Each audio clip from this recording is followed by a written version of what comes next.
fait, je raconte ma petite histoire. Je me suis pas mal intéressé aux religions depuis l'âge de 16-17 ans, mais je me suis perdu un petit peu dans toutes ces religions, dans tout ce qu'on m'a apporté.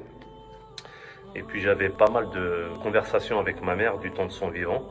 On parlait souvent de religion et de Dieu. Des fois elle croyait, des fois elle croyait pas. Et en fait, je suis issu d'une famille qui croit pas en la religion.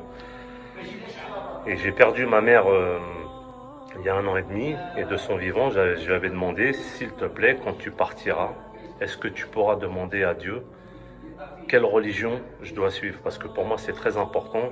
J'ai besoin d'une religion. Je lui avais demandé, peu importe la religion, si c'est le judaïsme, le christianisme, l'islam ou l'hindouisme, mais je veux une réponse de Dieu. Je veux un message frappant et personnel. Et ma mère, elle m'avait dit, ok, je demanderai à Dieu. C'était dans des discussions comme ça, banales. Et il y a 1 an et demi, donc, j'ai perdu ma mère. Et suite à ce décès, quand je suis rentré chez moi ici à Nice, j'ai parlé à ma mère et je lui ai demandé si elle se rappelait de cette conversation qu'on avait eue.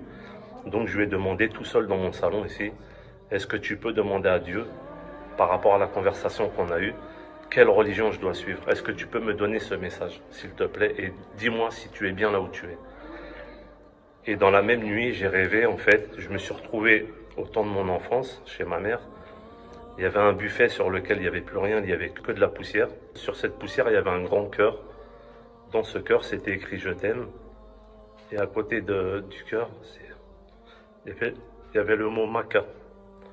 Et je n'avais aucune connaissance de cette orthographe du mot Maca, M-A-2-K-A. Donc ce que j'ai fait, j'ai enregistré en texto ce mot. Et le lendemain, j'ai regardé sur Google et je suis tombé sur la Mecque. Et c'est là que j'ai compris qu'elle avait répondu à mon message par l'aide de Dieu. Et ça m'a fait réfléchir et j'ai voulu nier ce rêve.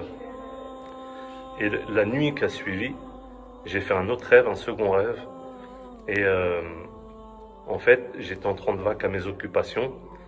Et puis, d'un coup, l'image s'est figée. J'étais comme sur une photo ancienne et je me suis vu sur un tapis en prosternation, sur un tapis de prière.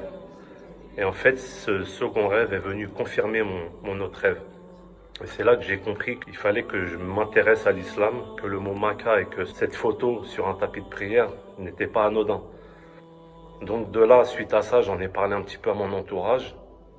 Et il y a eu aussi un autre événement, c'est que mon fils me disait que des fois les scientifiques disent qu'on ne peut pas rêver de quelque chose qu'on n'a jamais vu. Donc moi, je lui donnais mes arguments. Et au même moment, je vois à la télé un monsieur qui s'appelait Jocelyn Maca, avec le même orthographe que Maca. Et là, j'ai mis les pauses sur la télé, j'ai dit à mon fils, tu vois, la preuve, encore une fois, elle est là. Et c'est là que j'ai compris enfin que j'avais des messages et qu'il fallait que je suive l'islam. Voilà pourquoi aujourd'hui je me suis converti.